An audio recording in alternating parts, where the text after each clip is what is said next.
to YouTube. Got it. And here we are in New York City. You can hear the sounds of New York in the background with Yay. Marla Lombard returning to the panel, and Tony Stern, Dr. Tony Stern, and the lovely Henrietta Weekes, and Elisabet Sihouris, who will be joining us at some point. So Marla, you've been away. What have you learned? What great spiritual lessons have you uncovered in your move from place to place? And what have you discovered? How narrow-minded my thinking is, and how comfortable the brain likes to be. You know, how we like our habits and our little rabbit warrens. We like things to be the same. And I don't think of myself as being that person, but yeah, I think I am. You're. You I want don't to want hear to be that person. I want to be the adventurer, but I don't think I am. You are the adventurer, You- Marla, just in another way. Yes. Not necessarily in a physical way. The great adventure is not necessarily physical. You know, I was so surprised at my own narrow-mindedness because I was downloading a new software, and you know, I have this like password I put into everything. I put my password in, and it's taken my secret password that's very sophisticated and complex was taken, and it took me like 10 minutes to say, what's another password?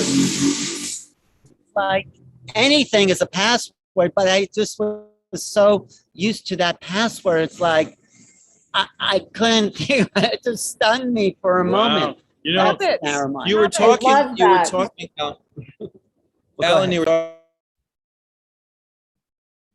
sayings that I'm fond of is when he says, you know, I love progress. It's just change I can't stand. Humans get very comfortable, like you say, and that's what I'm talking about with the whole UFO phenomena. It's such a huge leap from It's very jarring.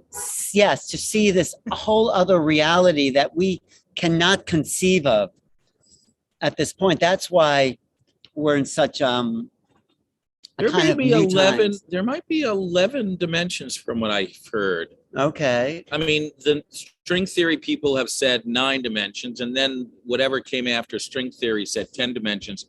And I have it under good authority from my young physicist friend up at Columbia, Chris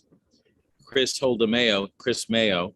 He says, you know, actually mathematically it works much better at 11 dimensions. And what about the Tibetan dimensions? How many they have? I'm not sure on that A front, but multitude. No, Yes, but maybe. I think the dimensional discussion is very interesting because we know there's 3. I don't think time is the 4th dimension. I think there's actually a hyperspace dimension. Ooh, That's not interesting. time. That's interesting. Yeah. And there is a time dimension, but time itself has many dimensions to it. So you can't say time is a dimension There's because several dimensions. dimensions Yeah. to time. And it all So adds up to 11, maybe. or more. Or How more. could there be a limit Maybe to there's no dimension? number. Yeah, maybe. What do you, Marla, in your spiritual adventures, what do you get as far as dimensional spaces? I feel like being a little not snappy, but funny, but like, what about 40,001 dimensions? I mean, isn't How many? it probably limitless? I don't know. Isn't it? I don't know. Maybe there's just And do one we thing count them? Do we Lots of count them? all at once. Ooh, I like Ooh. that. Did you One hear what love. Henrietta said? One No, love. please repeat, Henrietta. Oh, Maybe there's just one dimension. maybe there's just one dimension with many different perspectives Or maybe each of Ooh, us, within the dimension. each of Nice. us is in our own dimension, though. Each individual, each insect and tree. Each monad. That's that goes back to Leibniz's monads. What Tell us explain what the monad monad is. is? I wish I Sounds could. remarkably like it. Wish I could, but it's It's only one consciousness. Is that the monad idea? the monad is what you just said, that we each have our own experience of the world. Ah. That is, it's unique. perspective. I think Elisabet has something to say about this, right? Because she's a spiritual philosopher. Go ahead, Elisabet. Well, am I unmuted? Yeah. Yes, you're good. You're with us. I'm giggling. Why is I'm that? giggling about this how many dimensions thing. One of the things that came to my mind was Indra's net. Of course, the concept of every jewel in the net of Indra is reflecting every other one. And so I like Marla's countless. It's, I've been thinking a lot lately because all the leading edge physicists these days are digitizing the universe. They're seeing the universe as digitized. What does that mean? And do you know the difference between digital and analog, Alan? Oh, well, go tell A us. little bit. Yeah, tell us what the Music. digitized universe is. Music used to be recorded in what was called analog, which is a steady stream of changing sound. And then we went into the digital revolution with computers, and we figured out how to make the digital bits small enough so that people wouldn't notice it wasn't continuous. And ever since then, everything's been about digitizing, that the universe must be digitized. But now there's a new dimension called Internet Protocol. This is not about dimensions. This is a whole different concept. And it's the concept of, is the universe one flowing field, or if you look fine-grained enough at it, is it going to be bits that are on or off? Maybe it's both. That's what digitizing is. But isn't a musician with a really fine ear will always still prefer analog music to digital music. But if you want to send it by email or something, you have to digitize it, right? So We have to get the Internet Protocol, which is a whole other thing that everyone's going to. What is it? I don't really understand it, but it's what all every carrier, like for instance, Verizon Fios, are now trying to go from digitized to Internet Protocol, ITP, or it's called over the top. That's a whole new dimension of how you, or a new, I'm not sure dimension is the right word, a new technology for how you get streaming video or another video from A to Z to your phone or to your television. But doesn't I just want to say, doesn't the universe blink on and off every second like the Planck's constant? Well, idea? that's what Nassim said long ago, and I kind of like the idea that every particle is doing that. But it's just, I have no idea whether I'm right or wrong. But my heart leans in the direction of a non-digitized universe, and every human culture has had its own views of the dimensions. And I love the Eastern ones that have that name very different dimensions from what Western science has. And so I don't think we should get too hung up on things like the right number of dimensions anyway. It doesn't. I agree. I agree too. I agree, but it's a little fun to just kind of take the position. It's fun to play, and it's fun to wonder about the digitized universe, but it's really just a conceptual word that doesn't. But Elisabet Right? Rauscher talks about eighth dimensional space in order to explain remote viewing. What do you think she meant by eighth dimensional space? Everybody has their own way of counting these things, of perceiving these things, and you got to allow for that. Well, Marla travels through the dimension. Go ahead, Marla. Well, I think that we map as we go along, right? So just like I moved to a new neighborhood and I have to get used to a new set of streets, which is so simple, but whatever, takes effort. I think as we explore the outer dimensions, I'm going to say instead of inner, we do map it out. So of course, people want to say there's 10 or 11 or 50,000. They want to share their experience. They want to nail things down. We love that, right? We love to categorize things. But I can see where we would all have a different number. Right. But I haven't been counting. Maybe I should count. I'm just kidding. Is there really an outer dimension, though, when you do your spiritual investigation? You're going into your own inner space to find out like who you're reading. But is that out there or inside you? Yeah, that's a good question. And the answer is yes. But here's the yes basically speaks to the answer to the question, which comes first, the map or the reality? Yes. The reality comes because you can't get a map. Well, maybe you can. But here's what some people would say. In the beginning was the Word, and the Word was with God, and the Word was God. And every word that we utter creates a world. Yeah. In other words, the Word is a map, or the beginning of a Yes. map, and it helps to create our reality out of it helps to grow the lotus suddenly out of the mud of Absolutely. chaos. And the Aboriginals, I always go back to this. And Dream time? yeah, the dream time. The world is sung into creation Yes. and Sung into creation. sung into Love that. creation and continues to be sung into creation Every moment. every moment, and every rock and every animal, and hence the dream time, and the song lines. But I'm still trying to figure out, does the map come before the territory? Like, you don't know reality until someone tells you this is the world. So that becomes, and then how do you discover more if you don't know there's more to discover, which is the big problem with UFOs. People say, oh yeah, that's a UFO, but they don't know what that is. They're just labeling something that they don't know. There's no... But without a label, Yeah. nothing exactly exists. It exists, but it's undefined, don't you think? I don't know. I think... I'm not sure if it's so undefined that it exactly exists. I think that's how we cognize new realities by Defining creating... something. Yeah, categorizing. In other words, mapping it. Mapping it. So in general semantics, the Polish scientist / philosopher starting with a K, that guy. Orbitsky, Yes. Yeah. In the 1930s, Yeah, genius. said the map is not the reality. But Yeah. he also said when we have a certain map, we sure perceive things differently. Right, because you can't see something that's off the map. If you come across something that's Well, off... also the map will give you the patterns that then give you a sense of what you're dealing with, whereas something like the UFO phenomenon, it doesn't fit in to our patterns Exactly, of what we UFO perceive down here. Exactly. Elisabet, you were jumping in there. Come back. What science has measured so far, But right? You know, Well, Haven't been defined, But measured, right. explained. Quantum physics. Then you get into quantum physics, Yes.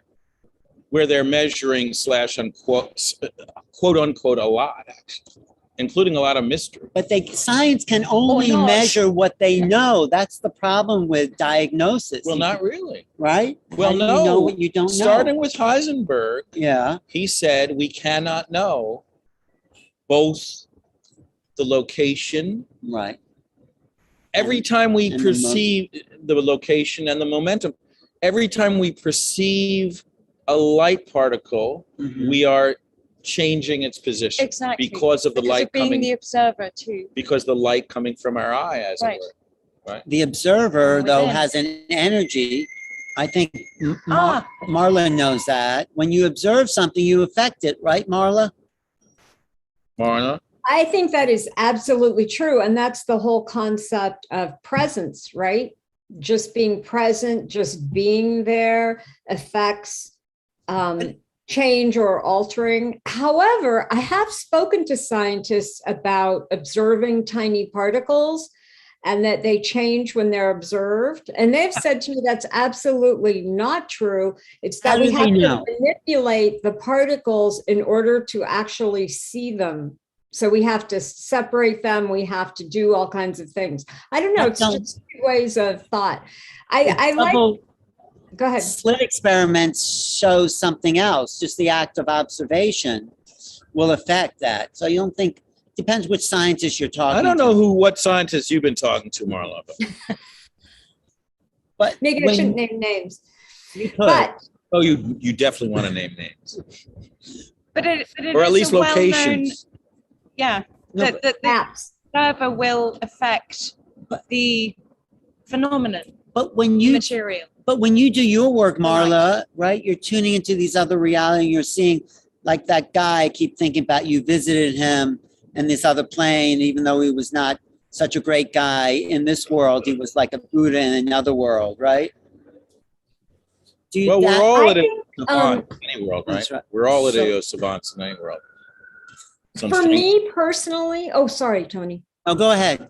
He was, Well, for I was me just- personally, when I do energy work, the very act of me observing someone's energy field does change it. It can become brighter or deeper or whatever. And then the thought comes, what should we do to alter this for the better? You know, how can we stabilize this energy field? How can we field it? Whatever.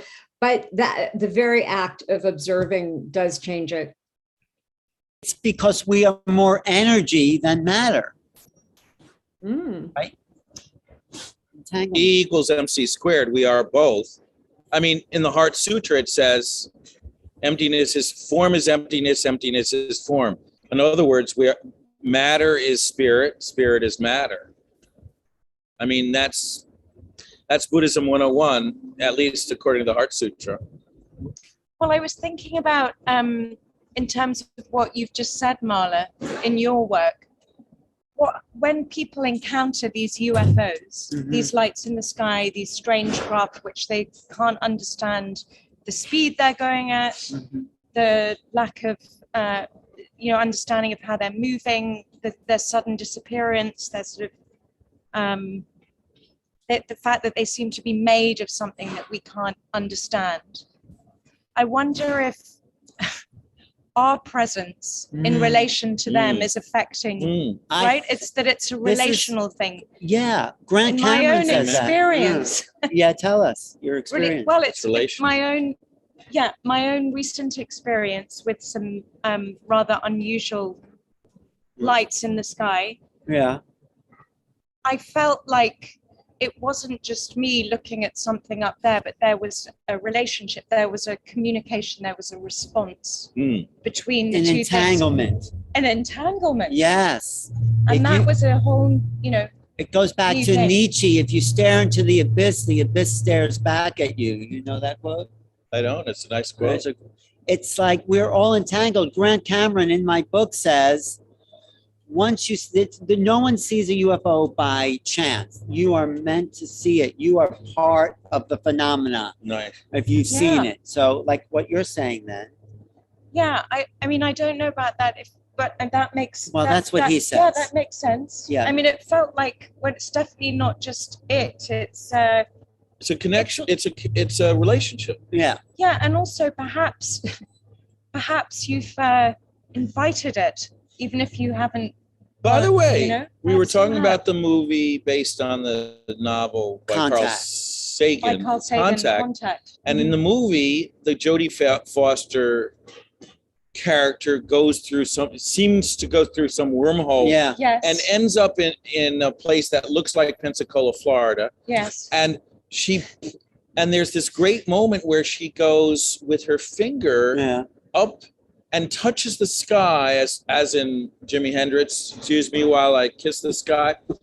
She touches the sky, and each time, boom, boom, it musically sounds when she touches the sky. Yeah. So that's somehow So Yeah. relevant. Elisabet, so what do you think? Does the act, because you're a scientist, well-versed science, does the act of observation affect the phenomena? Is this classical quantum, right? Absolutely. It cannot not do that. How could it not? It can't not do that. Everything is interconnected. Everything is a field of vibrations. That's why I like my keyboard model, where you What? go the matter, energy, spirit, keyboard projection. Oh, Now, yeah. Keyboard. keyboard, of course, is a metaphor coming from a piano, which we are familiar with because we understand a sequence of different vibrations that way. But in reality, we break it up into a keyboard in order to build a piano, right? I had a friend, a roommate in college who was in a Russian Greek Orthodox church or something, and she sang in the choir. And the people who sang in the choir were not permitted to play any instruments because it would ruin their voices to think in terms of notes that way. So the piano has to decide where one key and, where one key is centered. And then think of it as a continuous vibration, and you pick the spots at which you're counting the different notes. So in Eastern music, it's different. The keyboard is different from in Western music. You're taught to sing differently in India than you are in the United States, if you're within the tradition.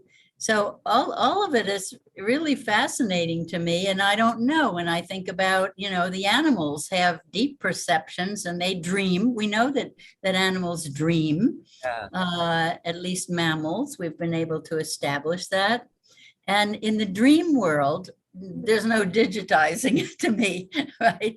So, but in the matter world, in order to build physical instruments, in order to rearrange matter into stuff, like cars and computers, we have to chop the universe up and pretend that we don't affect each other and everything. Right. I have a question for Marla on the back of what Elisabet was saying and the rest of the previous conversation.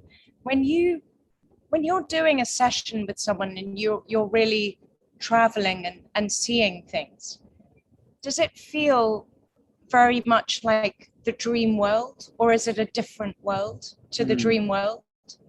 It feels very different for me. I think that's such a great question. It feels very different. And but maybe it's more like conscious dreaming. I don't know. But when I awake from a dream, I know it was a dream, even if it seemed very real. But when I'm working, it is real.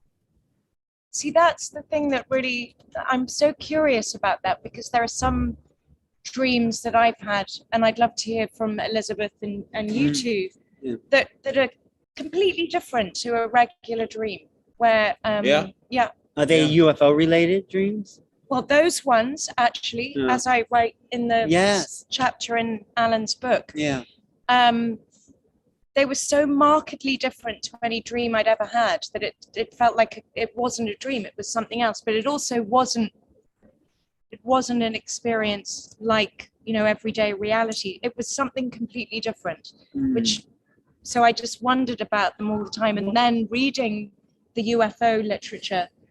How about Rilke here? What about Rilke? Bring on Rilke. Rilke, this is from the Book of Hours, around 1900, when he was traveling with that awesome muse among muses, Andreas... Sihouris. What? Sihouris? No, Salon. She was like, Nietzsche had fallen in love with her. Rilke, Jung. Really? Yeah, Salome or something. Salome. What? Salome? Yeah, he was traveling with her in Russia. And what does he say? And he says, if you are a dreamer, I am what you dream. This is God speaking, or the cosmos. Through Rilke. Yeah. If you are a dreamer, I am what you dream. But when you want to wake, I am your wish. And I grow strong with all magnificence and turn myself into a star's vast silence above the strange and distant city, time. The city time. Isn't that So the interesting? timeless one looking down, it's a little like that star child at the end of 2001, floating in the skies, that cosmic child. Yeah. Right?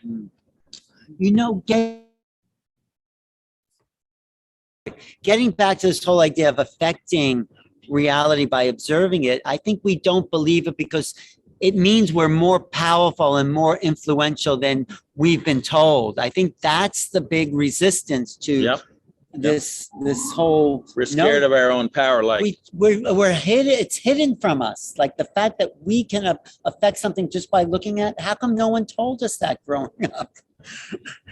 Well, partly because I think, as Alan Watts says at the end of the book on the taboo against knowing who you are. At the end, he addresses that question. He says, well, a lot of parents think, oh, they're going to get my son or daughter get a swelled head and take it the wrong way. Right. Which, by the way, we do. When we first enter into the spiritual path, for most of us, it takes about 50 years to get over ourselves. Yeah. And thinking, oh, I'm special. No, you're no more special than every other being. That is special. And That every other is, we're all being. special. Yeah. Well, that's it. But And no one actually, tells us that. Yes. The kind of work that Marla does, you know, when I've heard her talk about it and experienced her seeing of my particular life, Rilke's poem reminds me of that. You And want I to grow repeat it? strong with all Yeah. magnificence. Read the whole thing. Yeah, read the whole thing. Okay. Because you have Yeah, such a because- good voice. Well, and also it's such a great poem. You know, here is something to think about, but it makes me think of Marla and what she's doing Yeah. when you get to the third line. So read the whole thing. Okay, and how she works with people. If you are a dreamer, I am what you dream. But when you want to wake, I am your wish. And I grow strong with all magnificence and turn myself into a star's vast silence above the strange and distant city, time. I mean, that I feel that's what you watch. Somebody like, it's the abilities of Marla, that's what you do in order to, because you're not really Marla when you're doing that. But You're the vast silence. You're the all the magnificence, the star's vast silence above the strange You're and the star distant child city, you see time. at the end of 2001. Exactly. Yep. But Is there any, do you relate to no, that, but Marla? it goes back to what we were saying earlier, that we Thank you. inhabit all universes with our own individual dimension of being, you know. There's this other people out there, but they're part of our Christian Murphy. our sense of beingness. But, you know, getting back to this idea that if we can really affect reality, and we were told that we could do that, the world would be a much different place. But by the way, we can affect reality because we are reality. Well, no we one are- told us that either, But Tony. the Buddhist teachings and the mystical teachings around the world have been telling us nonstop that very point. Nonstop. They missed us here in New York, I think. But Well, we had a dark age. We did have a little dark age here in New York and elsewhere. it's been black out there. And, What's that? well, and Marla probably wasn't taught that, but then she experienced She it discovered it though. And without asking. and Elisabet discovered it through Exactly. science. You discovered the magnificent world because you went beyond science. I mean, formal science, Elisabet. You kind of brought yourself up, because if you just listened to what they told you, you wouldn't be with us today. Well, it depends on who the they are, because I'm thinking of David Bohm, for instance, Wow. and David Bohm and Carl Pribram Mhm, with their model of the mind and the universe mhm. Yeah. is a holographic model like the net of Indra. Well, By like what Indra's woke net. you up, Elisabet, to this dropping outside mainstream science to the David Yeah. Bohm? Yeah, Yeah. quantum. Something about it just started feeling like too tight a suit. You know, it worked for me for a while, and then there was something, you know, Nice. too draining about it. So I jumped into the esoteric world, and I read everything from Blavatsky to who knows what, Gurdjieff. Who else? Everybody, you know. I just you know, slurped up esoteric literature, and then like so many people felt I now had to figure out how to put these together. And again, my keyboard of matter, energy, spirit says, you know, the problem is not can we integrate science and spirit? The problem is, why did we take them apart? Right? Like they Right. never They never were apart. Yeah. They Well, never was were your- apart. Was your training strict science then? Strict? Yeah, Oh, I learned the mechanical, materialist, meaningless, purposeless universe worldview, right? And it was, you know, it was a way of getting out of my childhood traumas and whatever, you know, Yeah. away from the church and things like that. And so you live in that reality. You have to live in it. You're taught not to talk to people who don't. You know, in university, the psychology department was separate from the science. You know, there was scientific work on the mind, and then there was that woo-woo stuff called clinical psychology, and they didn't talk to each other. You know, they kept you in the box, seeing from that perspective. And so I jumped from that perspective to the esoteric box, if you like, right? And then The no box. it was really in living on a Greek island, and you know, I had decided to quit science and just write novels to explain the human condition to myself. Ah, very good. And then a stick insect fell on my arm in the woods, and I cried because I hadn't seen one since I was a child in the Hudson Valley. What was it that fell on your arm, or what? Stick Stick insect. insect. A stick It's insect. a walking stick. Oh, It looks like a sort of a elongated spider, a stick with very fine legs. So it looks like the stick is floating along your arm. As you, oh. like, you know, a daddy long leg spider has very thin legs. It's like if its body were actually a stick and there were more legs on it. So you started to cry? Yeah, because it was like an old friend from my time in my childhood in the woods, where no one had separated nature for me. And no one had told me I couldn't take my mind up to the top of a tree to be with a woodpecker that was too high to climb up to, and things like that, you know. So suddenly I still wanted to be a scientist. I still wanted to explain nature to myself, but within a broader perspective. Right. And you have merged the two somehow, right? In your own sort of cosmology. Yeah, and you know, Willis Harman and I used to talk about, are we expanding the current reality? Are we weaving together two independent realities? You know, we went through all these philosophical things. Some of them are in our book called Biology Revisioned, where we ask ourselves all these questions. If consciousness were primary, how would that change the science of biology? And, you know, Wow, stuff like cool. What was primary, you said? if consciousness Was the primary. question that Willis was posing was, Yeah. if consciousness were primary, how would that change our sciences in And particular what did you biology? discover then? Would it change our science, our approach to living in the Well, world? Massively.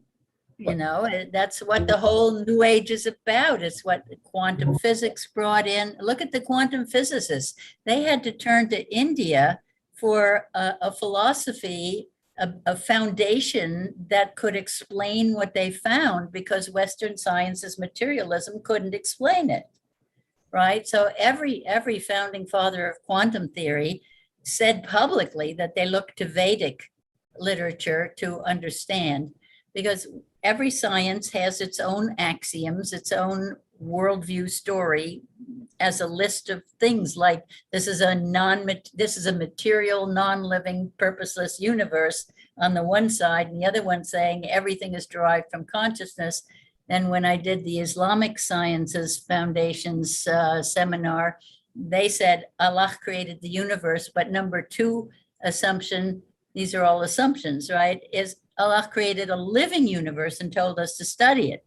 So now I had a living universe and a material universe and a consciousness-based universe, three different sciences. And I just wanted to build this whole consortium of the indigenous sciences, bring in Taoism, you know, bring them all in, because they all, within their own framework, were doing very what we would call scientific studies and acquiring knowledge and things like that, but from these different perspectives. So if the religions could all get together as the parliament of world religions and talk about what's our common essence and stuff, why couldn't the sciences do the same thing? Right. No, I think so. Were you able to combine all those sciences into one sort of like coalition? I didn't try, because my purpose, Alan, was to show that the fundamental statements on which a science is based, its assumptions, determine so much about its worldview, what it will study and how it will interpret. And I didn't want to merge Judaism and Christianity and Buddhism into a single thing. I wanted to show how they can dialogue with each other and how the diversity is important as checks and balances and as expanding tolerance and, you know, all those things. Are we leaving all that behind now as we move into this new time, including UFOs, where the physics is different, the world is different? It seems like those past religions and science, we are functioning, moving our automobiles and jet planes on Newtonian science, which is 400 years old. The second law of thermodynamics, it's ancient, and we have not come up with a new way to energize our society. I mean, there are ways, but we're stuck.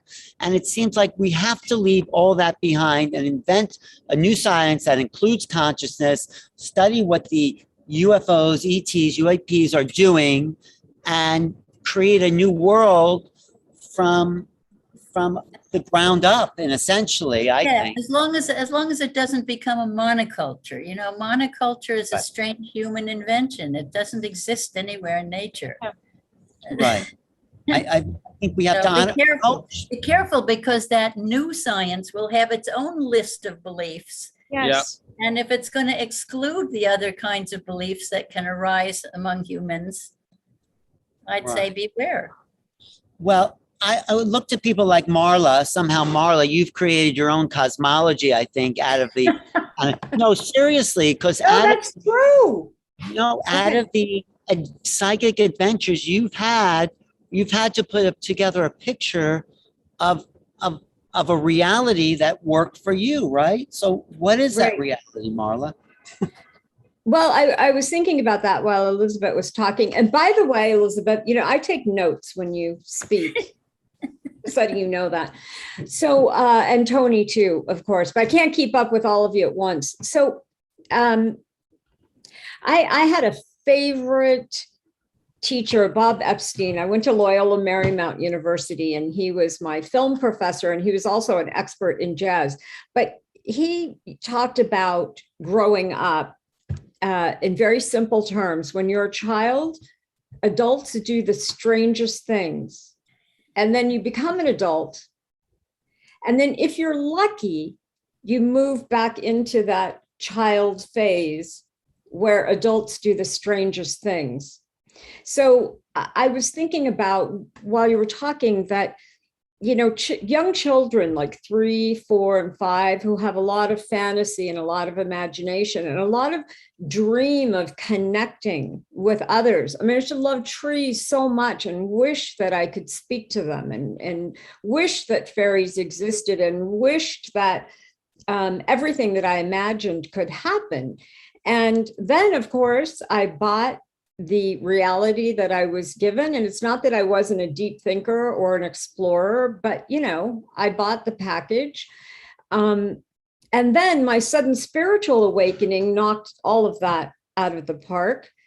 And I'm almost done, but I spent it was a shock. Was it a shock? I mean, just that moment where suddenly the reality that the map, and essentially you've been given, you're saying, well, this is wrong. This is not the map that the world really is. Right? I find it incredible when I say this. I had no idea what was coming. I had no idea. Now, first of all, when I grew up, the world for women was much narrower. And my parents said to me, do you want to be a teacher or a librarian? There weren't a lot of options. So it's a different time now, but certainly nobody ever said to me, hey, you could become a psychic. This was not in my world anywhere. So when I suddenly became psychic with only a couple of warning shots, I had no reference point, and I was really at sea a lot of the time. I can't believe how brave I was. I never thought of myself as being brave at the time, but looking back, when your whole reality shifts into something unknown, that takes courage. I mean, I don't know what else I would have done. However, I spent really many, many years after that living in both a spiritual world and the real world. And finally, and now we're coming to the part where Bob Epstein's model applies. I asked for integration. I received it. It's amazing what can happen when you ask. I really feel very much more integrated into the world. And now I'm trying to expand beyond all the things that I think I know. And so when I was, talking about moving was disruptive, I'm trying to disrupt even the things that I learned a few years ago. And it's just not easy. We don't want to do it. Right. But I think every moment is an opportunity really to experience things a little bit differently, to really try to change up our thoughts. And I think I've been thinking about this so much.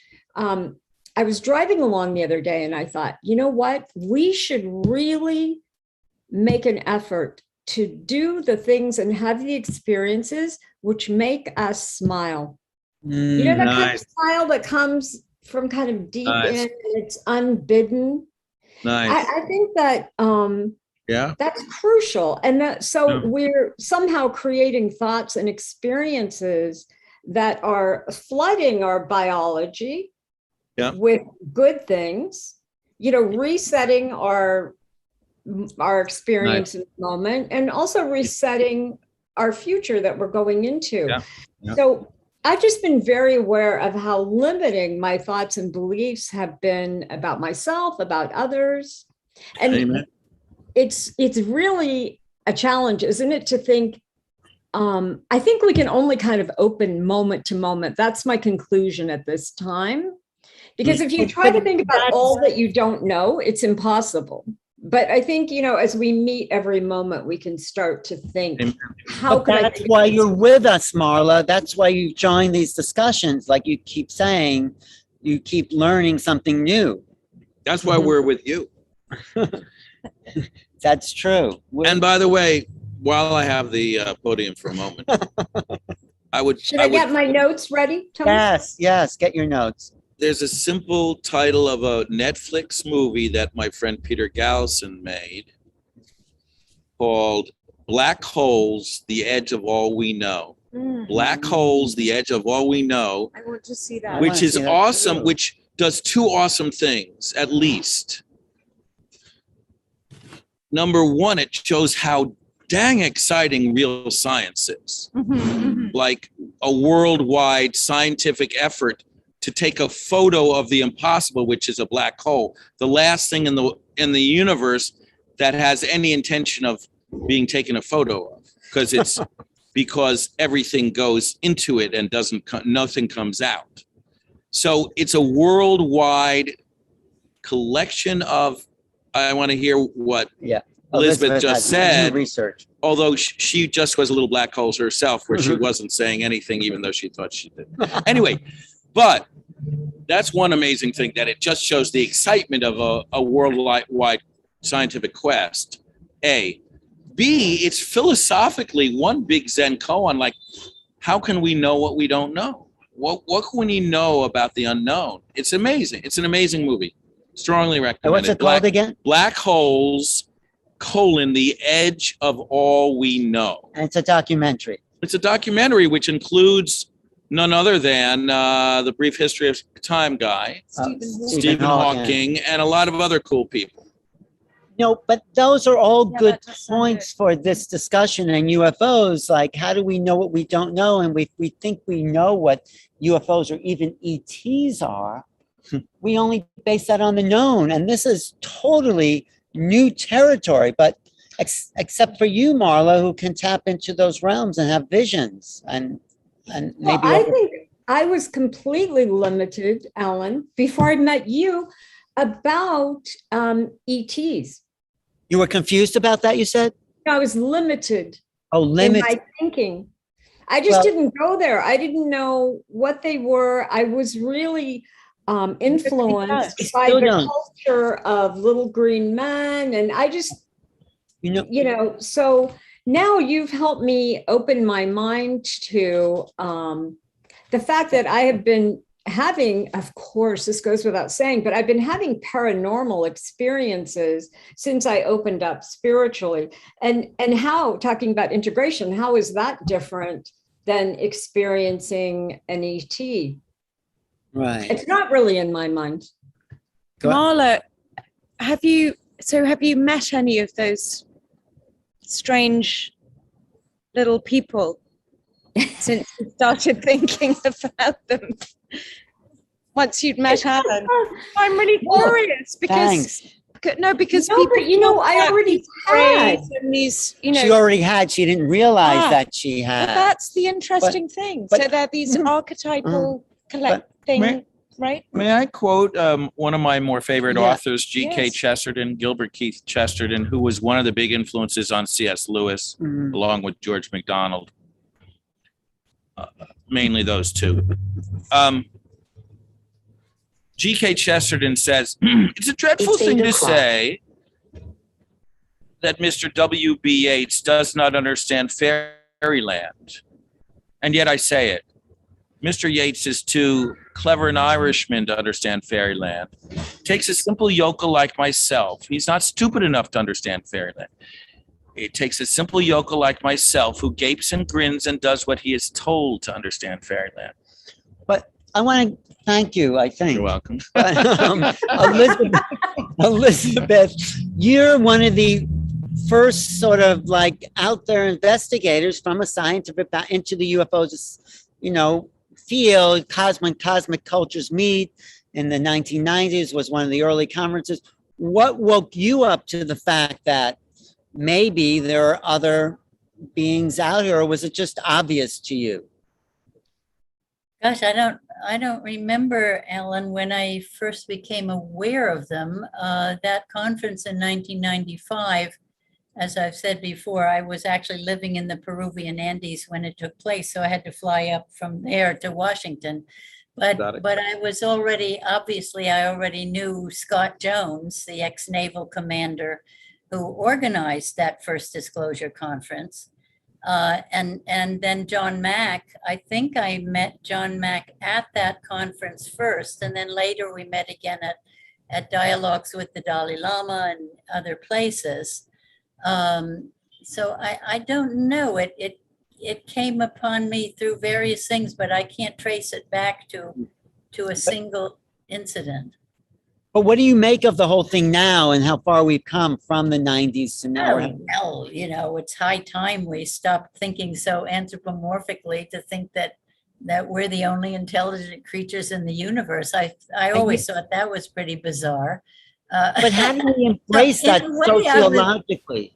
In a way, I think I had reasoned that way, that we couldn't possibly be the only intelligent life in the universe. Yes, but and therefore I was looking for stuff like, you know, off-planet beings. But how do we now integrate that obvious, self-evident knowledge? It's self-evident into people who are still with their head and buried in their television set. Well, the television set has a lot of stuff going on it, but especially, I mean, look at, I like to say sometimes that much as I dislike these big tech companies, I was born to Google because I had to deal with library stacks and cards and stuff like that so much of my life. And wow, now everything was at your fingertips, but you had to, in a whole new way, try to sort out what was real and what wasn't, what was true, what wasn't, you know, the whole world, every library is divided into fact and fiction. I got obsessed with that whole division thing of who was to say when every novelist was drawing on their own reality to write their fantasies, right? And every scientist was looking, you know, getting internal guidance and stuff. All the big guys did. So let's see now. That conference was 95. In 87, I think I was at Findhorn for the first time. Somebody brought me to the Findhorn Foundation in Scotland. And I had already read about their, you know, their non-visible to most people earth beings like the fairies in the garden, you know, Pan growing the big vegetables and all that stuff. So I think I probably ran into what we call mythical creatures of earth before the off-planet beings. Well, do you know Findhorn, Marla? Because this is a society, a group of people in Scotland that talk to the divas of the plants. And the plants grew, right? Or you were there, Elisabet, tremendously because they talked to the spirit of the plant. Yeah, so did when the Hopi grow corn in impossibly dry conditions. I don't think their corn would grow the way it does without their prayers, which is about talking to nature and talking to the plants and encouraging, relating to them, seeing them as relatives and all that. So you can overcome some bad physical conditions to grow things that are healthy despite those conditions. Prince Charles, big fan of talking to. But it goes back to the thing we were saying earlier, intention, looking at something, and then more than looking, praying with it affects it. Which has something to do with consciousness and matter. And here I'm going to say. What? No, go on. Okay, you say and then she'll say. Go ahead. Sorry. There was a one-day encounter between Albert Einstein and the most famous Jewish philosopher of the 20th century, Henri Bergson, whose basic notions about time and consciousness and evolution were very similar to Sri Aurobindo's in the East, and very similar to one or two others. But Bergson and Aurobindo, two of the main gents and humans, humanoid creatures who had a different view of evolution than Darwin, which included consciousness being built into matter from the get-go. Yes. What were you going to say? Oh, the third person, de Chardin. De Chardin? Yeah. Teilhard de Chardin? Yes. And what were you saying? Well, no, now I can't remember. You were talking about consciousness built into matter. Yes. No, and how... So for me, the word that keeps coming back and what everybody's talking about is this relational aspect. Yes. It's the relational. Yes. It's never just, you can't examine something without considering what's examining it. It's possible that the only the realest thing there is pure relation. Yeah. And the two entities that are relating are secondary to the reality of the between them. Yes, this goes back to the Greek logic, ratio, the logic was a relationship between one number and another. Logos. Yes, the logos is relationship. Yeah. Right. And also in the work, I was just going to, in the work that Marla does. Yeah. And Elisabet, although I don't know enough about what you've been studying, but you've obviously studied many, many things, starting with science. But I mean, whoever you are, because you keep on shapeshifting. Yes, exactly. The great shapeshifter. But Marla, when you're doing your sessions, when you're adventuring for somebody else, it's as much about them. I mean, it's the relationship between the two of you. It's never you just seeing something for them, it's how much they engage, right? And what were you going to say, Mark? And the same when, Elisabet was just talking about this, talking to the plants and Finhor, talking to the trees. I mean, and it's just so interesting to me that this kind of stuff has been seen as goofy, hokey, ridiculous. I know, by Western science, yes. Yeah, I mean, I personally, just to come right out of the closet, I spoke to nature all the time. I thought it was just a natural thing when I was a child. And Joan of Arc. Right. Henrietta, I think it is for a lot of children, don't you? I mean, I think we have a better sense of, in a way, the world around us. And I love it, Elisabet, when you talk about that every living thing really deserves respect, but more than that it's living its own life. We are not the center of things. When I used to teach psychic development and spiritual development, early on in the series of classes, I would give people the homework assignment that they were to go home and find a simple everyday object and then, sort of guide them through getting impressions from the object. And I'm telling you, those spoons, those earrings, those whatever, they all had something to say about their lives, and often in relation to the person who was holding the object. So it goes beyond, I mean, I always say everything that has energy can communicate, because energy is information. But I think, Elisabet, you're right. So certainly about all the biological creatures, but maybe inanimate objects too. They do truly have their own lives. I used to put my objects into an envelope and have the students read the envelope. And I had these little gray pearls that I loved. I had them since I was 16, and I got them at SeaWorld, for God's sakes. But I wore these little pale gray pearls for years and years and years. So one time in a class, I put, that was in an envelope, and one of the students got it. And she said, "Oh, they say to me that they would like to get out more." And I stopped wearing them about 2 years before that. So they said, we, it was plural, she didn't know what was in there, would like to get out more. We used to get out more. Nice. I love it. The consciousness in matter. Nice. Right? By the way, In all matter. I'm reminded of a great saying of Blake's that I read about, where he says, in heaven, everyone has his or her or its own voice and is embraced for their voice. And there's even though it seems like there's contradiction, there's no contradiction. Everyone is honored for their own voice. Nice. That is what I see in my experience, truly. And not only is everyone honored, but they are also cared for at their deepest levels and what they truly need to advance. Beautiful. Nobody is pushed into a situation that they are afraid or insecure or feel like they have to advance. They're all completely loved and accepted. Really flies in the face of that, though, doesn't it? Well, but then there always seems to be a little bit grander plan. But there's that evolvement is implicit, and that evolvement happens. Evolution happens. Go ahead.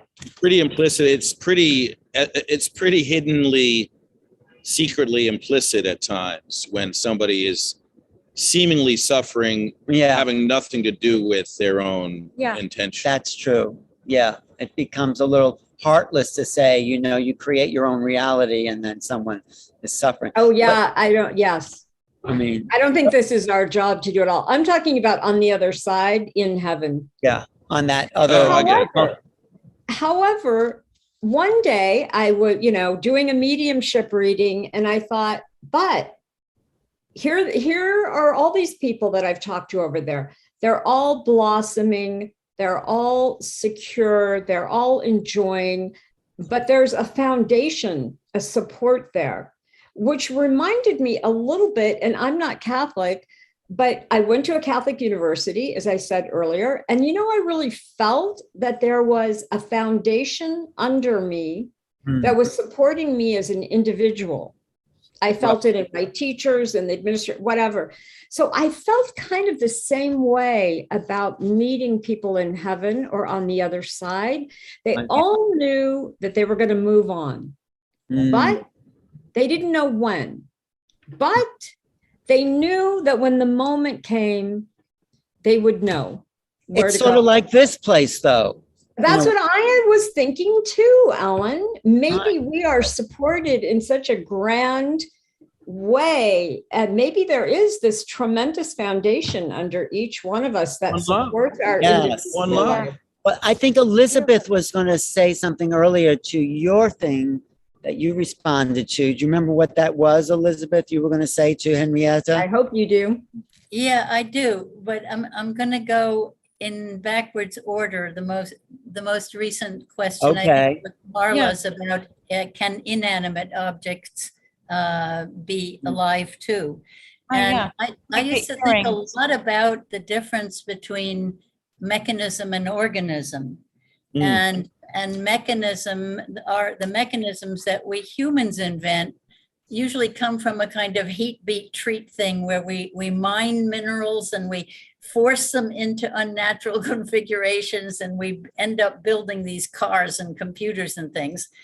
But I noticed over the years that, for instance, I would talk to my car, I would name my car, and then if I sold my car because I was moving away, the person who bought it from me would find that it didn't work as well as it worked for me. And so I started thinking about, why is that? And what do we do in naming a device or a car, like a car or a computer? It's as if we recognize that the atoms that they're made of are still living atoms spinning around in there, right? But they've been pushed into this unnatural configuration, so they don't think the way a tree or a dog does. But when we name them, it's as if we're giving them permission to cohere and have that life within them. So that Like was Pinocchio, who with the blue fairy, it turns into a real boy. Yeah. So anyway, it was kind of an interesting insight to me to finally figure that part of it out. And then what I keep wanting to ask Henrietta is, Henrietta, do you know Junkaporta? Do you know the book Sand Talk? Sand Talk. No. Talk. Okay, I can't remember his first name, but his last name is Junkaporta, and he's an Australian Aboriginal. Oh. He's now a consultant in the business world. The business world is now reading his book, Sand Talk. And it's one I think you would absolutely love.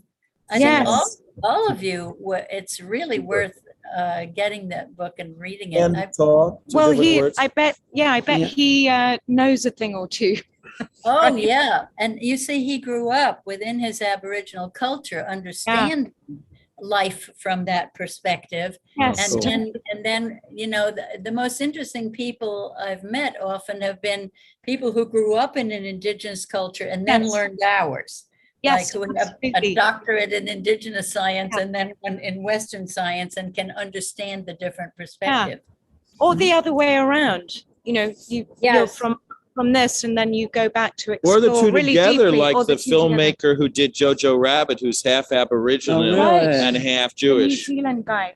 Yeah. This is where I think we must go, is being able to recognize, acknowledge, and respect too other cultures. We don't have to approve of everything, but Well, I'm just thinking of these strange, unidentified flying objects in the sky. Seeing as that, well, because, you know, we always like to come back to them, right? Well, they are the mystery. You're haunted a bit by them. No, we're all haunted. Not haunted at all. Just in a good way. Find them. It's just another fascinating thing. But if we're talking about, well, Elisabet was talking about making friends with the car, you know, the mechanism as opposed to the organism, and how they're configured in such a way, and they need to be given a persona of some kind, if you want to put it that way, which I really like, because I know I called my cars became my friends, and my obviously teddy bears, but also just regular objects, and Marla and her earrings and all this, what we've been talking about. Then it made me wonder, well, what about when you see these UFOs, lights in the sky, whatever you want to call them?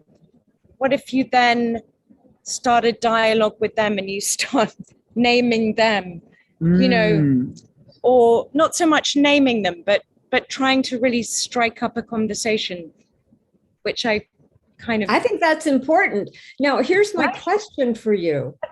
But we don't have to wait until we see them, right? Because that is something that I think rarely happens for most people, but we already know that other beings exist. So can't we, along with this conversation, sort of call them into our existence, not into their own existence, they already exist, but can't we call them into ours and converse. You're right, Henrietta.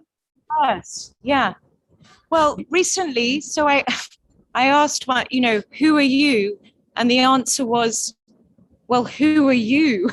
Oh, that's good. That is good. It was that, Who are the two people or beings talking? right? Who's talking to who? Yes. Who are you? But- Well, who are you? You know, I that's don't know. the Was my mystery. answer.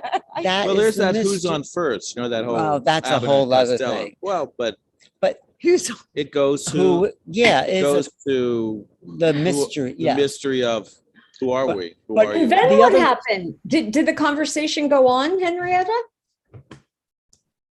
It did. It went on.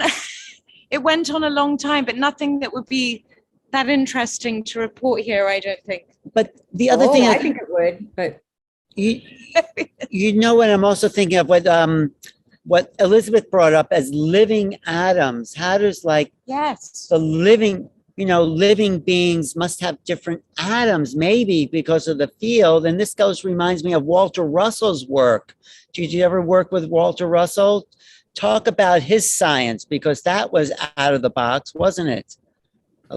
What can you tell us about Walter Russell?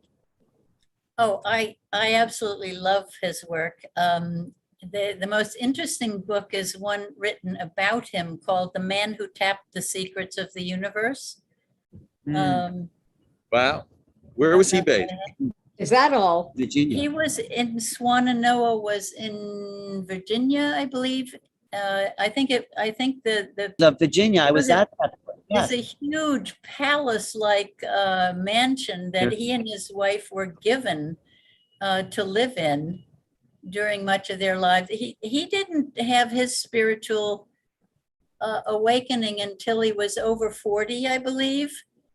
But you just can't sum him up easily. But His science was based on life, not light. inanimate. One of his books is called The Secret of Light.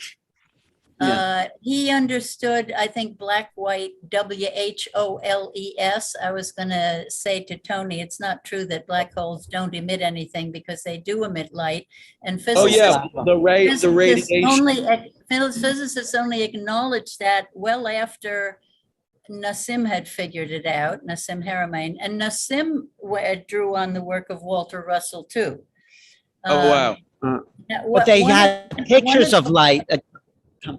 One of Go the ahead. interesting things about Russell was that he was such a Renaissance man.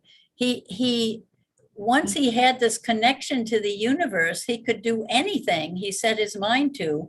And he ended up being the official portrait painter of, I think, Teddy Roosevelt, and the official sculptor of the later Roosevelt, FDR. And he ice skated. And I'm reminded of Wittgenstein, who seemed to he be was able.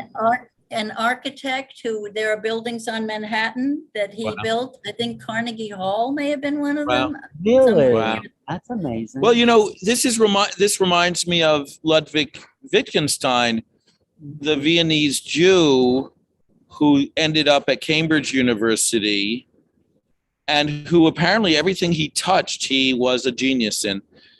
And there's this amazing book called Wittgenstein's Poker, where in 1946 he waves a red hot poker at Sir Karl Popper as their mutual mentor, Sir Bertrand Russell, looked on as, along with a bunch of other people.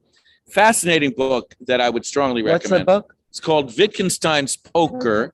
But everything he touched, apparently, like this Walter Russell. Walter Russell. The other Cambridge University person now alive that I've been thinking of, what's the name of the morphic fields guy? Rupert Sheldrake. Yeah. Who's another genius. Who is very much in the line of, I think, of the scientists you're connected to and talking, including David Bohm. And well, he's a biologist and a mystic. And very much described a similar journey to your own of just getting tired of cutting up dead things and deciding I want to get to know about life, not about all these dead little things, these dead And cut up. telepathy All specifically. kinds Oh, of right, things. telepathy. He's Right, into he's- telepathy. yeah. Do you know his work, Marla? Rupert Sheldrake? I do know I know his name, Ellen. It's wonderful. You know, He's you're all educated. Marla. You know that, right? There's Put great that on your YouTube. There are list. great YouTubes, including there's a great YouTube with him talking to somebody else about David Bohm. There's a great David Ah. Bohm YouTube with Yeah. Rupert Yeah. Sheldrake. You know, David the Bohm. interesting thing. Wait, Oh. Elizabeth. What are you saying? What's that, Elizabeth? Oh, David Bohm sent me one of his books that had only been published in Israel at the time while I was on my Greek island. This is before the internet, before fax machines had barely gotten to some of the islands. Right? Did you meet David Bohm? Have you I in dialogue with him? I never actually met him, but we corresponded for a while. And as far as Sheldrake, I've known Sheldrake for a long time. I knew his kid from the time he was a little kid. And his kid now has gotten so famous for his fungal work on fungi. Oh, really? He's fungi? wonderful on Oh, he's the fungi one and the fabulous guy. mycelial, Yeah. the mycelial kingdom. He's a real expert. Cool. But you know, an interesting Oh, is thing that about Merlin Sheldrake? Merlin Sheldrake. Yeah. Merlin. What's the interesting? Oh, well, one of the interesting things though about Sheldrake, a whole other interesting thing, is that he, as a TED speaker, his talk was banned. I know, right? along with Russell Because? Targ, because Yeah. it was too. Which is, too so that's an unscientific for interesting TED. thing, right? They bring him in as a Who scientist. banned it? Ted. Ted himself. As long Ted Ted. himself, as Ted long talked. Ted. along with He Russell was. Targ. So Yes, they that were. just goes to show you that just a few years ago, these topic, whoever runs the TED platform, and Interesting. they want to get that. Along with taken Graham down. Hancock as well. Yeah, All those people were banned, and but yet they were invited. yes, they were invited. And they Once said, they're speaking,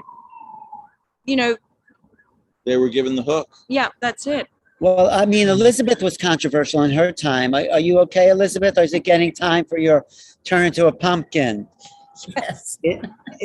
Well, give us some final words here. Last, words of well, wisdom. Summary. As always, Alan, these conversations turn out to be so fascinating and rich. It's just, it's very hard not to come to these events. And Marla, I sure look forward to reconnecting with you very soon. Thank you for your patience, everyone. Thank you for your patience. Yeah, and Henrietta, do look for the Juncker Porta book. Let me know if you can't find it. I would love to. I would love to look at that, Elisabet. I might email you actually. Yes, Yeah. I have heard. Yeah, Yes. Okay. But can you remind us so that people out there can hear it too? The name of the book and the The author? name of the book is Sand Talk. Sand Talk. Two Sand different words. Talk. Two words. different words. Sand Talk. Okay. Okay. Sand Talk. It's And always His name is Juncker Porta, Yunka. Okay. Yunkaporta. Juncker Porta. well. We Thank you always so much. welcome your vast experience and knowledge, The Yes. star, like the and gas silence no of one the plays a star. keyboard better than you, Elizabeth. And it's so important for us to keep playing in the low keys by grounding that cosmic love all the way down to our physical toes, eh? Nice. Yes. Nice. Okay, we'll see you next week. Thank you Okay. so Oh, much. wait, next week I'm doing a live broadcast from Tell my people my about book this. launch. So you could be on the live broadcast as we launch the book in downtown Manhattan. So We're doing it, yes, down at on Greenwich Street. yes, people are It's a invited wonderful What time? at, what- at 6:30 yeah, Eastern a little time. earlier, but I'm going to live stream it. 6:30. Yeah, Oh, so I Eastern time. won't Zoom. I'll just live stream. So we're not 6:30 gonna be PM. on the it's Zoom. gonna be? fine. Did you What's Yeah, that? 6:30 Eastern Yeah. time. Yeah, But you could look Yeah, at New okay. Reality to get on the That live works, that stream. works. I and, can do and it's that. JJ and Desiree. Yeah, Hurtak. JJ will be there and Desiree. Okay, great. And Hey, we're Desiree having- and yeah, Okay. And 'cause- where will it be from my friends in New York? oh, it's going to be 335 Greenwich Street, downtown Manhattan. I guess anyone looking now is invited. So Actually, Marla will send you the invite to send to your mhm. people in Manhattan. Yes, tell your friends in Manhattan It's to a come. wonderful space. Even Tony's I think invited. I Tommy, might even too. come. What's that? No, I just was saying, we know someone in common. I Oh, thought Tommy okay. might like to come and see you, Henrietta. Yes, Who? Tommy, who Yeah. is a dear friend of Marla's and Okay. somebody I happened to meet. So, Tommy. Elisabeth, tune in next week. I'll say Yes. hello to everyone for you. And thanks so much for joining us, always. Thank you, Elisabeth. Yes. Oh, Always wonderful to hear Yes. your insights and knowledge. Well, she spent a lifetime getting insights. Yes. Okay. I know. Anyway, she is a brilliant person and is sort of like an explorer in her own right. You know, she's lived in Peru Tremendous. and studied, Wow. biology and physics and, was in there with the UFO stuff early on. So she has a vast scope and still learning. Speaking of vast scopes, I Okay. just wanted to mention, kind of following up from the Rilke vast Yeah. silence of the star. Yes. Bohm was closely associated with one of my teachers, Jiddu Krishnamurti, Krishnamurti, yes. and that's where I met Bohm at the Ojai Oh. Center. What was he like in person? Shy, I mean, was he, quiet, did you connect? depressed? Not really. No, Did not you really. cheer him up? Not really. No, not really. But it was good to meet him. That you could at least Not drop his really. name. Not really.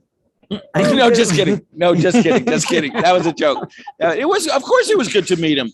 And yes, at least one of my favorite hobbies being name dropping. So of course, to be able to drop his name, yeah, I met David Bohm at the same time when I met Krishnamurti, and had That's lunch nice. with You Krishnamurti. had lunch with Krishnamurti. Actually, here in New York City with my friend David Shainberg, who is Oh. also one of the trio on the YouTubes. By the way, Sheldrake has a lot of great YouTubes. Yes. Krishnamurti, David Bohm, and David Shainberg have a number of great. Was he married to Catherine Shainberg? Yes, he she's was. brilliant. She is She worked a with, Kabbalist. yes, a guy uptown. What was his name?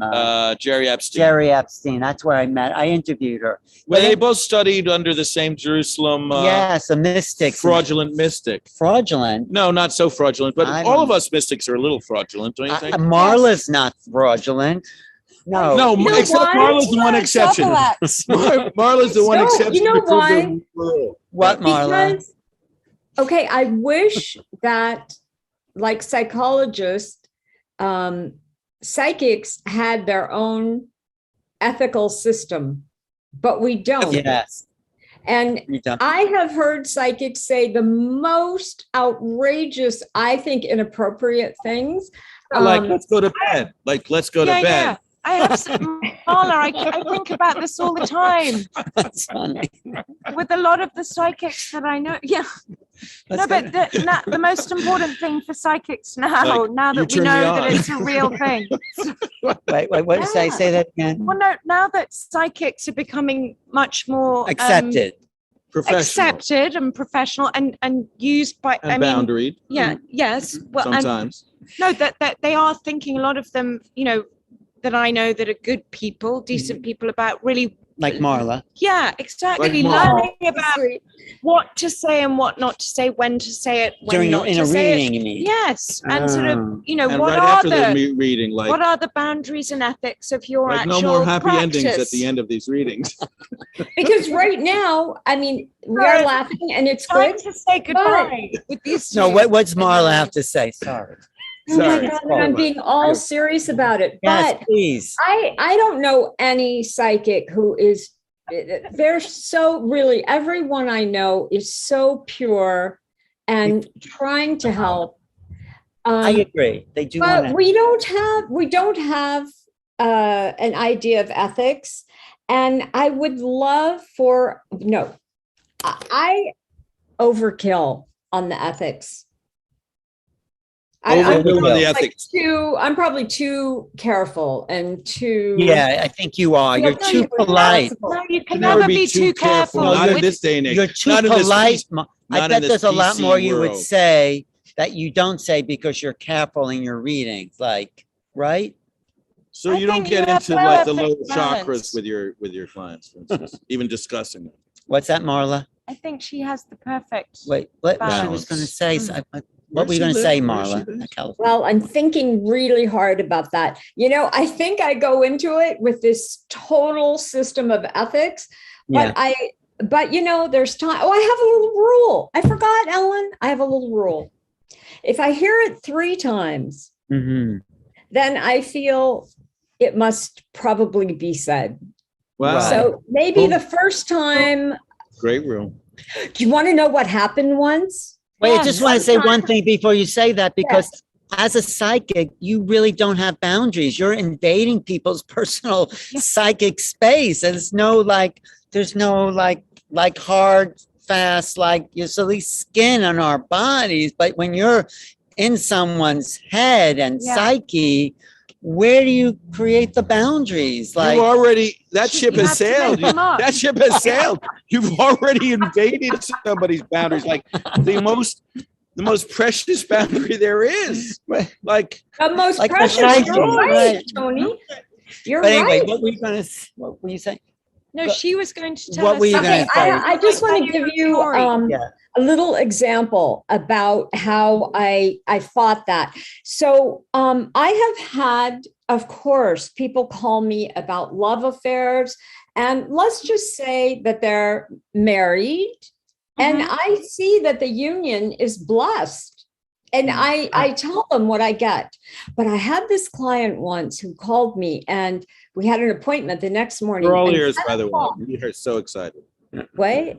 No, he's This is very excited. He exciting. wants to hear the gossip. We're Go all ahead. ears. So yeah, it's kind of good. So at 10 o'clock the night before the reading, I heard so loud in my head, this has got to stop.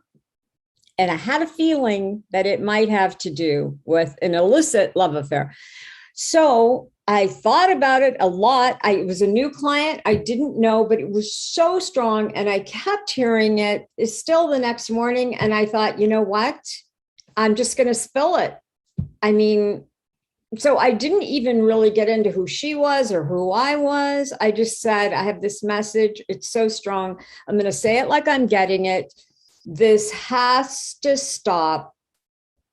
And there was a moment. And then she said, I know what this is about. I'm having an affair. And then we looked at it psychically to see why it had to stop. I mean, of course, I always tell people the choice is yours. You know, you don't have to listen. You don't have to take this on. If it's not right, don't take it in. But she really had to reconsider. But was that a boundary to overcome? Because you knew it had to do, like, you kind of were pushing the envelope there of your own, like, I polite was. self, Mm. which was good. Wow.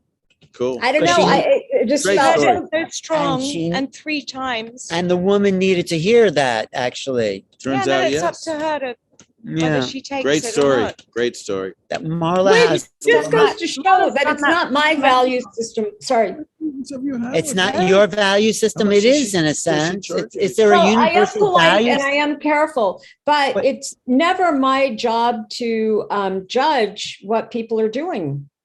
Right, but is it you when you say not your? Is there a universal value system then? There's some angel, some guard. I don't know. I think the universal value system, if I had to nail that down, would be one's own and probably cultural evolution. Oh, nice. Nicely put. One's What own was and cultural revolution. Evolution. Evolution. And maybe revolution too. Yeah. Well, The it evolution. is like little revolutions when we try to think differently and when we Revolution. try to go into the unknown and when we open to the Amen. possibilities. Absolutely. We're having Well, our own little revolutions in there.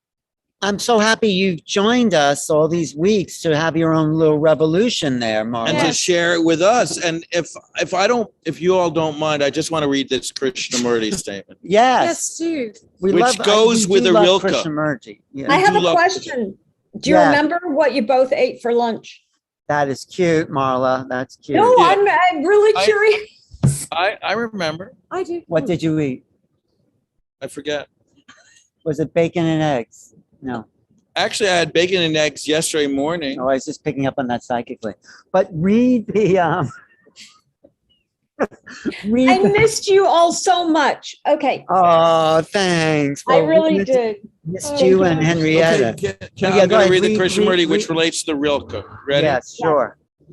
Meditation is not a means to an end. There is no end, no arrival. The beginning of meditation is choiceless awareness of every thought, feeling, and perception. It is a movement in which the observer, the experiencer, disappears. It is a movement which is beyond all symbols, whose action is in time but not of time.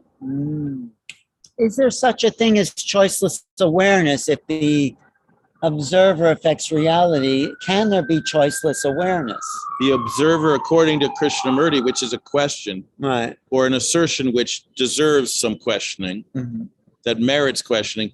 According to Krishnamurti, the observer disappears in choice. With choiceless awareness, the observer himself or herself I disappears. guess that's true. Or the way that I've thought of it or experienced it over the years is one experiences more and more one's sense of being an observer as simply a cluster of images or thoughts in the stream of consciousness. Did you make that up? That's a good way of Well, yours? Sort of, yes, although it's William James. no, it's halfway Krishnamurti, halfway. and also just your experience. It's my experience. Yeah. It's partly made up. But Yeah. you know, I value these dialogues because it allows us to go into areas that you just wouldn't have in normal conversations because there are people watching. Somehow those observations are influencing us. Do you think? Amen. Yes. Yes, I love that, Ellen.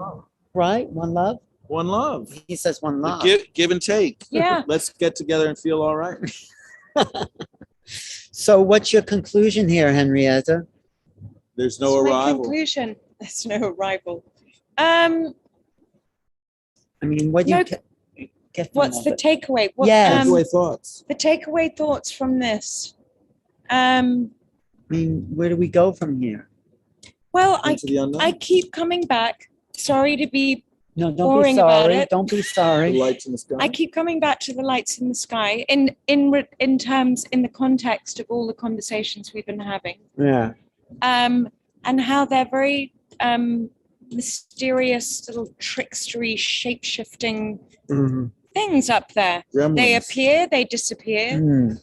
They don't Little seem. people. Yeah, Little they people don't up there, little exactly. people down here. They don't seem to have form, but yet they do. Mhm. They're very funny to converse with. If you ask them a question, they'll ask you the same question That back. is so interesting. No, so The ETs are like, that's true. it's what does it make me Are think they that? kind of your I think best we're just. selves? It just makes me think about the great adventure that we're on, Ooh. And that And, there's no answer to the mystery. and that we should definitely. I Nice. like what she said before about Mm. this. The smiling thing. That Oh, that's so beautiful. yeah. Because, What was it again? Well, Marla said like to do things, Oh, with a smile. Like if you're The doing smile something that with a comes up smile, from the depths Yeah. of one's soul. Really. and it makes me think about was it Wittgenstein's poker? Wittgenstein or Wittgenstein's or poker. or Or that Wittgenstein. witty Wittgenstein or And that Wittgenstein. scientist guy that, Do it- when you're really Which doing one, things Sheldon? with joy, you Mm. never know what you can be capable of. I mean, not Yeah. just joy, Doing it with a Love. smile reminds me of dedication, commitment. Carlos Castanetti Service. saying it's all controlled folly. It's all folly. It's Play. I all love that. controlled folly, Control. Don't take which is any of it, play, isn't it? which is Playing. not taking any of it seriously. As Yeah. in Leela, as in divine. Leela, yes, Leela, divine Leela. dance. of- Leaping around joyously. Yes, in the Why stars not? with the ETs. Yes. Yes. Which is why Well, we you might have as so. well, if we're trying to achieve a sort of freedom and openness, I mean, we might as well embrace that part too, right?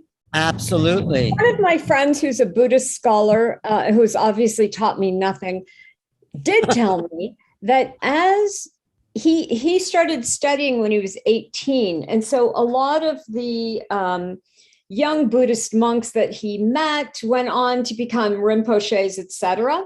And he said that as he watched them advance spiritually, Many of Who them, advanced spiritually? What's who advanced spiritually?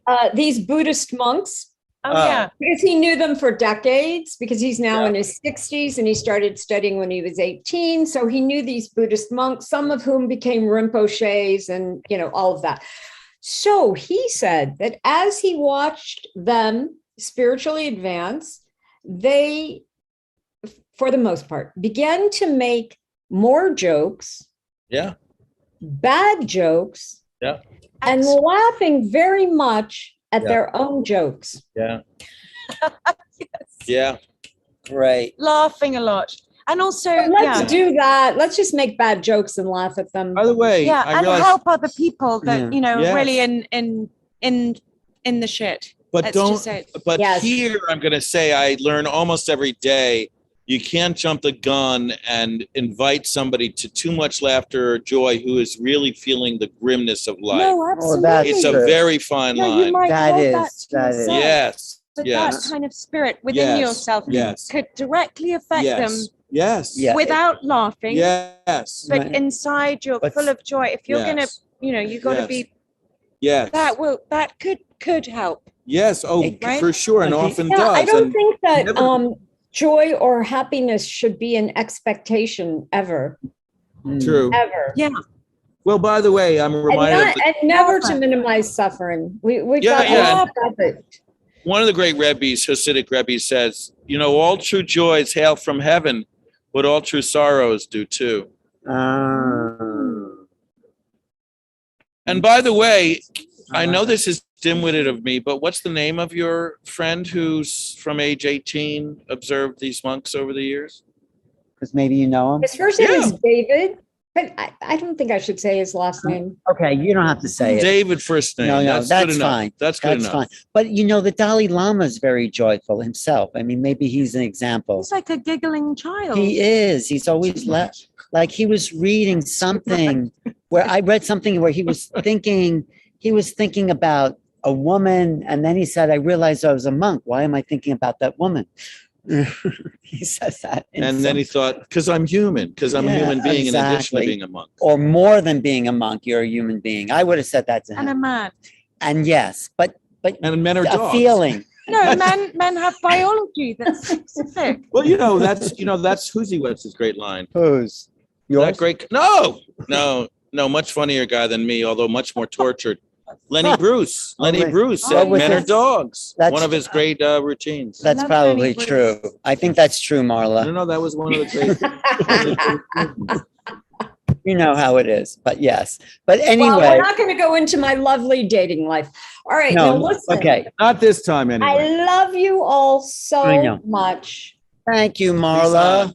Thank And you. I'm so grateful to anybody who's listening. And I guess we won't be a panel next week, but the week after. Next week we are on live but you could, This join man us. is in the limelight. I'm in the limelight. And Next I week. love Like that, live. Alan. But tune in Talking anyway. about his book. Yes, we're both going to be We're there. going to celebrate his book. We're His new book. celebrating- the book. Celebrating the book there. Yes. So, yes, Marla, thank you. Making The Invisible contact. Book. Oops. The Invisible Ah, Book. I love yeah. it. There it is. Are you reading it or are you just showing it off? I'm just showing it off. But why No. don't you read it? Okay, let's not get needy right now. I'm okay? needy. I need people It's to read. actually a fun read. It Everybody out is. there. Thank You you. know what? You know, I You lost just it try to during read- my move, but then I found it and I was happy again. Well, read it. At Just least read it. read about life. Just read Henrietta's section and I my read everyone my else. read my section and the introduction. All right. But you know what I love? But Is yes, on the inside Can- cover. can you read Can I that just to the read audience? this, please? Yes, please read it read out. it. Yes, read it out to us. What's that? Okay, so this is on the inside of the cover before the first page. Yes. And it says in big letters, take a peek into forever, where the spirit of adventure can transcend the boundaries of belief and reveal the unknown. It And then awaits your discovery. Yeah, isn't You that write good? Alan? I wrote those words, but the publisher is the one who put it inside the book. I wrote it somewhere else, but You wrote it on a little note. that didn't, I wrote it on a little you didn't scrap expect paper. it to be published. Because I it's- want to quote you, Ellen, on this. You I can- want to quote you. You on can this. quote me on that because that is mine. Yeah, Yeah. I love it. The book is a bit of an adventure. Yes. I found it so. It was really Thank fun to read you. the way Alan had put it all together. It's a narrative, even though it's written by different people. It is a narrative. Nice. That's cool. Yes, It That's is. like Blake's view of heaven. It's got a it's nice sort of- narrative arc. It is a actually narrative does. arc. Yeah. Nice. It goes from And the George episode- Noory did the foreword. Yes, he Yes. did. Who? George George Noory, Noory. the Who's king that? of late. Coast to Coast Actually, do you Radio. want to go on late Yes. night? Do you want to King be of- on his show, Marla? Yeah, you I'd like- love to. Okay. Who's George Noory? You He's should the be, king Marla. of late night radio. Who's George Noory? Come on, where you been? I've been in Nowheresville for a long, long time. Well, get out of You nowhere. know what? Tony has been exposing himself to the elevated. something. That's version of stop right life. there. That's stop right He's way there. up Your there. Honor, I disavow any exposing myself to anywhere. Yeah, you shouldn't That's use a those vicious words rumor. with That's this a vicious rumor. Tony, And it your wasn't mind exposed. is so wonderful. cutter. What? Well, thank you, What did Mark. you say? All Your, men are mi- dogs? your minds are so what, you said? I said to Tony, his mind is so wonderful. Thank you. I Yes. appreciate Enough it about me. every Back to time Alan, I. who's far neater than I am. So Needier. get needier. Needier. Needier and needier, both. And neater. Anita. And more of a Neater. meteor and a little bit of a more meteor. He's more of You a know, let me meteor. just say something about Meteoric. Alan Steinfeld. Meteoric. Is that Rising high in the mediocre? Is that like sky. okay, what were you saying? Can I just say one thing about Alan Please do, Steinfeld? please. Alan Steinfeld is a rock star.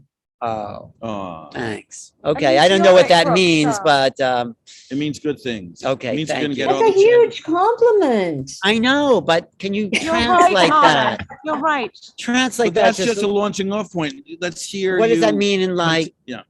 He's a rock star because he's so incredibly. what? This is what I think. Okay. So gentle and sweet, so Thank you. fun, so incredibly curious, That's true. absolutely open to all people that he meets. I am That's open true. to all Loves to people. have conversations I about do. any and all things, has no Okay. big Thank grand you. ideas about himself. and Thank you. Loves to hear about other people. And that's why you are fantastic at what you do. Oh, so sweet. Thank you. I agree with everything, but you know, I'm going to add another quality or two in. Tell Tony this part. What's that? That Perfect. Alan is also magnetic. And you know, rock stars have a big, Thank you. And you Yes. haven't even met me in person. I know, probably knocked me over, Alan. I'll knock you over. I'll You've magnetize already you. knocked me over, my God. All right. Okay. Okay, now See pick you all yourself next up and get back time. on your feet. No. Thank you. No, Marla, I enjoy you and enjoy you're unusual too. I'm not just returning a compliment, but you have a unique perspective that is needed. Yes, And you I do. think it's important you share it more and more, just not do. with us, but That's where the late night radio comes in. it is. Yes, the late You- night radio. But And you, then the show that I'm and you gonna have do. a unique style. I wouldn't call you a rock star. I'd call you like an opera star. Or a something. queen. Or a queen of the Oh my God, I love opera so much. Oh, there you go. Is that Okay. right? She's queen of the opera. Something Wow. No, she's an opera guys. star and a queen. and something like that. No, but you are a star. You have a. Doesn't she have a style? She has a Yes. style. She makes me think of musical theater. Yeah, Oh, sort of like interesting. musical- Like Brigadoon, for God. instance. or the Good Ship Lollipop. Or the Good Ship Lollipop. Good Ship Or one of Lollipop. those Doris Day movies. Yes. Because she's so much fun. Just for everyone, that's enough. if Look at anybody's her. listening out there. No, if you Okay, have a but fantastic session with Marla, it is such Yeah, a joyous it adventure. is And fun. it's so much fun, but also it's pretty hardcore. You learn a lot. You know, if you ask for it, she's going to give it to you. Ouch. I Yeah, had no, a psychic it's good, it's question, good. but I can't. No, I'll come I'm back to my afraid. psychic Can I question. wear Doris Day fashions on our Well, panel Doris from Day- now on? Yes, you have a Doris Day sort of A little look. bit. Yeah, The wholesome thing. That wholesome, it is. the semi-fake wholesome thing that you Oh, come project. on, that's not. That's totally true. That's no. Yes, it is. it's No, not. She it's is a- really okay, let me- wholesome. wait, What? I'm going to say where wholesome meets magically sexy. How's that? That's Oh better. my God, I love that. That should be on Okay, your wait a business minute. card. Amidst all my notes about books and science, I'm going to write that down right now. Where And then wholesome I'm going to put it on my dating profile. Okay, hold Yes. on. Wholesome meets. I'm Oh there. my God, you've made my entire year already.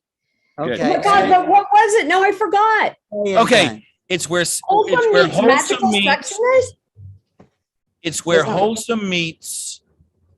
You are the meeting point between wholesome and magically sexy. Oh, I like Oh my Or to God. put it I'm a little more simply, sex. you are the narrow ridge where wholesome and enticing meet. Mm.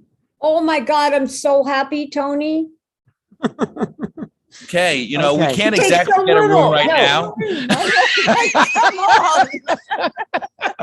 You're in thank God you're in California and I'm in New York, because otherwise, I mean, and I think there's like suddenly lightning crossing from coast to coast. Okay, that's coast to coast. I couldn't be more thrilled. Thank you. Thank you. Well, Although Marla, I'd like to have a PhD, but I'm Well, going to you'll be get one. super happy with this title. You'll get one in the afterlife. No okay. worries. Marla, Oh, thank you good. for your You have more time than and a PhD. yes, you Yeah. got everything you need. You got it. I- Okay. Remember the end of The Wizard of Oz, where, Right.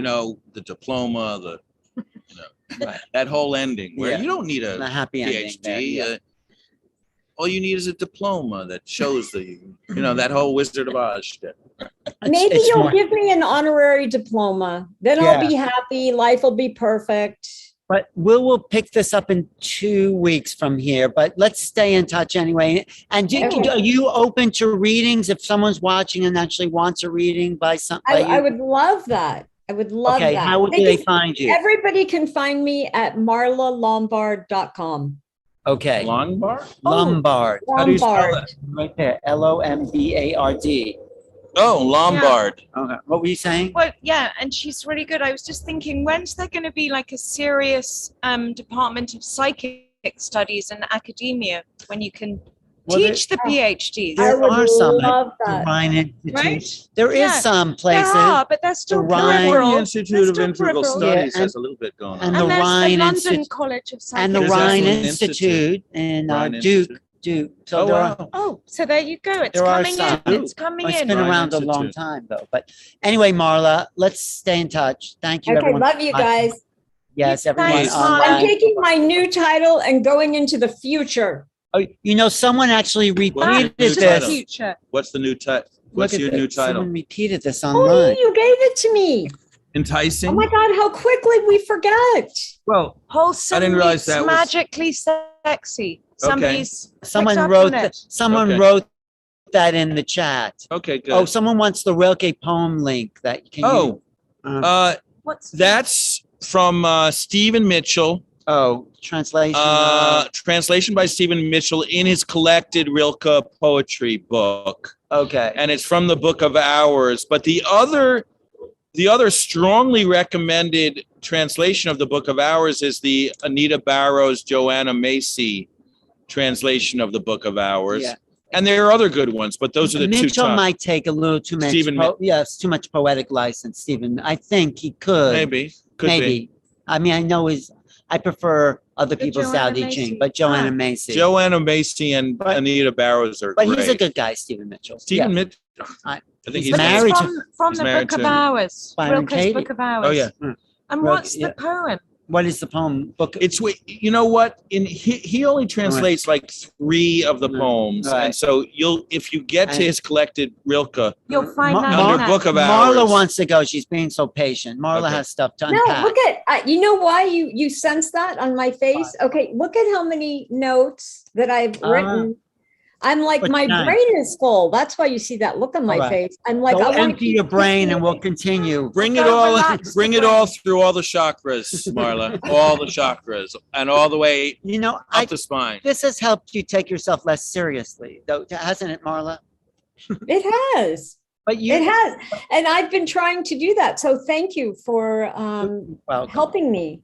And I really hope that people who have had similar experiences to me, I hope it's helpful, and I hope they see that there's many joys to be had. Yes. Many It's hard joys to be work. had. It's hard work to investigate. Many And rivers to cross Okay. and many joys to have. And many hads to be joyed. Oh, Okay. nice. Many Okay. hats to okay, be bye, guys.